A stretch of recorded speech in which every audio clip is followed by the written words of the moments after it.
وہ 8 کے 8 ممالک نے کل بڑا زور دے کر ایک جوائنٹ اسٹیٹمنٹ ایشو کر دی کہ جی فوری طور پہ سلامتی کونسل جو ہے وہ اس قرارداد کو منظور کرے، کیونکہ اور ڈیلے کی ضرورت نہیں ہے، کیونکہ دسمبر میں یہ کام شروع ہو جانا چاہیے، اور 2 سال کے لیے اب پریزیڈنٹ ٹرمپ جو ہیں وہ غزہ کے صدر ہوں گے. ٹھیک ہے، بورڈ آف پیس کی جو بات ہو رہی ہے اس کی چیئر جو ہے وہ پریزیڈنٹ ٹرمپ نے اپنے پاس رکھی ہوئی ہے نا. تو مسلمان دنیا اور انکلوڈنگ پاکستان جو کہہ رہے تھے کہ ہمارا یہ پلان ہے ہی نہیں، اب ہم بضد ہیں کہ بھئی جلد سے جلد اس کو اڈاپٹ کیا جائے. اب یہ پیر کے دن یعنی پرسوں سلامتی کونسل میں یہ ووٹ ہوگا اس قرارداد پہ. اب کون سے ممالک ہیں سلامتی کونسل میں جو اس قرارداد کے خلاف ووٹ دیں گے؟ ہمیں یہ شاید توقع تھی کہ روس، چین، پاکستان کسی حد تک شاید اس پہ قرارداد پہ ایبسٹین کر لیں، یا ہم نے شاید کوششیں کی بھی ہوں گی کہ کسی طریقے سے امریکہ کو منانے کی کوشش کی ہوگی کہ بھئی اس میں کچھ تھوڑا بہت میٹ ڈال دیجئے، کوئی گوشت تو ہونا چاہیے نا اس میں فلسطین کے لیے، اس کی ریاست کی بات ہونی چاہیے اور اسپیسیفک ریزولوشنز کی بات ہونی چاہیے، عرب لیگ کے انیشیٹو کی بات ہونی چاہیے، 2002 کا جو ہے بیت المقدس شریف کی جو ہے مسجد اقصی کی بات ہونی چاہیے، ایسٹ جیروسلم کی بات ہونی چاہیے. اب وہ لگتا نہیں ہے کہ ایسا کچھ ہوا ہے، کیونکہ الجیریا نے کچھ کوشش کی، کوئی پیلسٹینین اتھارٹی نے، الجیریا جو اس وقت سلامتی کونسل کا ممبر ہے پاکستان کی طرح، انہوں نے کچھ کوشش کی کہ اس میں کچھ امینڈمنٹس ہو جائیں اس مسودے میں، لیکن لا حاصل. امریکہ نے کہا بھئی آپ نے تو ایگری کر چکے ہیں آپ لوگ، اب آپ کی ہم کیا، کیونکہ امریکہ کو یہی ڈر تھا نا کہ اگر ہم نے اس مسودے کو ری اوپن کیا تو پھر تو اٹس ان اینڈنگ، پھر تو ہر ملک آئے گا اور اس میں امینڈمنٹس دیتا رہے گا. تو انہوں نے اس کو ری اوپن ہی نہیں کیا.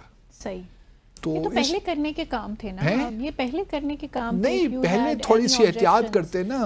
آپ بغیر مسودے کو پیس پلان کو دیکھے اگر آپ ہمارے وزیر اعظم صاحب ٹویٹ کر دیں گے اور مبارکباد دے دیں گے پریزیڈنٹ ٹرمپ کو، تو پھر پیچھے کیا رہ جاتا ہے؟ پھر اس کی ایکسپلینیشن دیتے پھریں گے سینٹ میں آ کر اور قومی اسمبلی میں آ کر. تو اس طرح تو سفارتکاری نہیں ہوتی. لیکن لگتا کچھ یہی ہے کہ مسلم دنیا پریزیڈنٹ ٹرمپ کے سامنے بالکل بے بس ہو گئی ہے.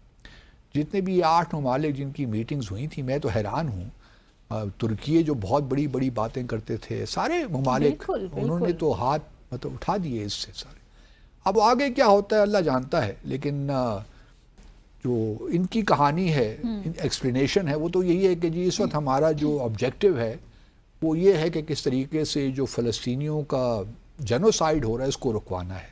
باقی باتیں بعد میں ہوتی رہیں، چاہے اس کی قیمت کچھ بھی ادا پڑے. لیکن وہ میں یہی کہتا ہوں نا کہ اگر آپ کا، جیسا میں نے پہلے بھی کہا تھا، اگر آپ کا یہ جو ایکشن ہے، جو آپ کی جو قرارداد ہے آپ کو فلسطینی ریاست قیام کی طرف لے کر جاتی ہے، پھر تو بہت اچھا ہے، ہم اس کو ماننے کے لیے تیار ہیں.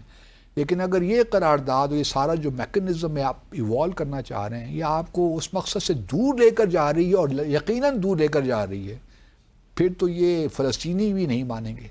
لیکن معاملہ یہ ہے کہ جو فلسطینی اتھارٹی ہے، جو کہ بالکل پاپولر نہیں ہے فلسطینیوں میں، وہ بھی اس قرارداد کے پیچھے کھڑی ہے، کیونکہ ان کو حماس جاتا ہوا نظر آ رہا ہے، تو وہ اس کی جگہ لینا چاہتے ہیں. ان کو معلوم نہیں ہے، مقصد تو یہی ہے کہ حماس کو ختم کر دیں. حماس تو اب ختم ہوتی ہے نہیں ہوتی بھی ڈو ناٹ نو، کیونکہ یہ تو ایک دیکھیں نا، حماس تو ایک نظریے کا نام ہے نا، اور وہ ہے فلسطین کی آزادی.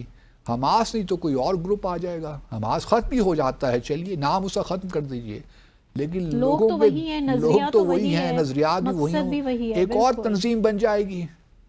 تو یہ تو تاریخ ان چیزوں سے بھری پڑی ہے. اگر ہم کچھ سیکھیں، مسودہ پیش کر دیا، رشیا نے جو مسودہ پیش کیا ہے وہی بڑی کہانی ہے.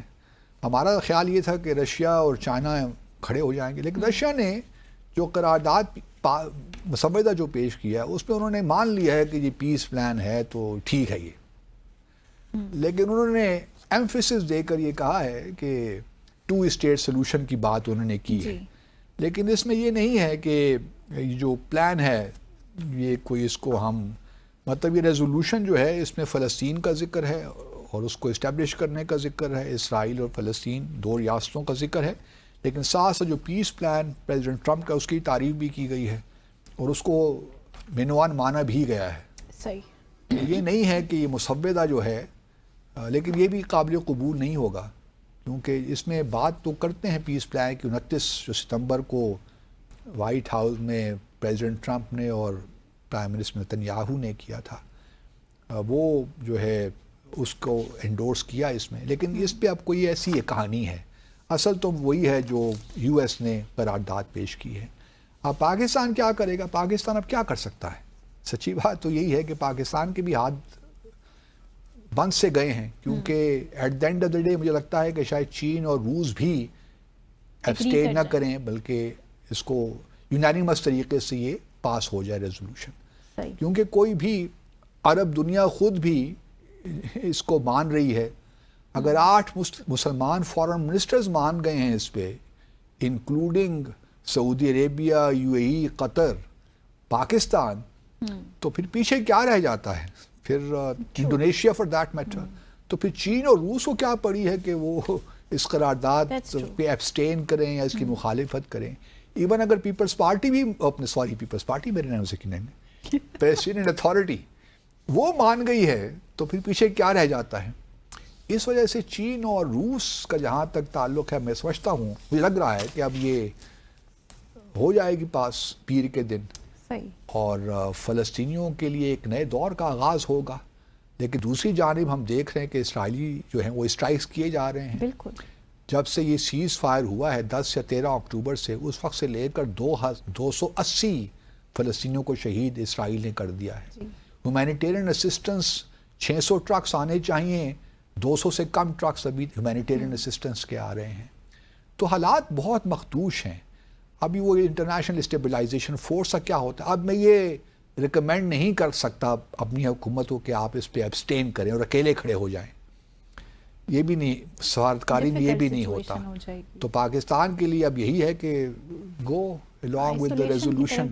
لیکن یہاں یہ ہے کہ انٹرنیشنل اسٹیبلائزیشن فورس اگر ہم کسی طریقے سے اس سے بچ سکیں, اپنے آپ کو دور رکھیں, تو that would be good in my view. ہمیں اپنے آپ کو فلسطینی لوگوں کے خلاف کھڑے نہیں کرنا, ان کی جد و جہد کے خلاف ایسا نظر نہیں آنا چاہیے, اور اسرائیلیوں کے ساتھ مل کر ہمیں کوئی کوآرڈینیشن کی ضرورت نہیں ہے. بالکل. باز صاحب آپ کی اجازت ہو تو ایک وقفہ لیں گے, وقفے کے بعد واپس آئیں گے اور کچھ بہار کے الیکشنز کا بھی ذکر جو ہے اپنے ناظرین کے ساتھ شیئر کریں گے. Stay with us.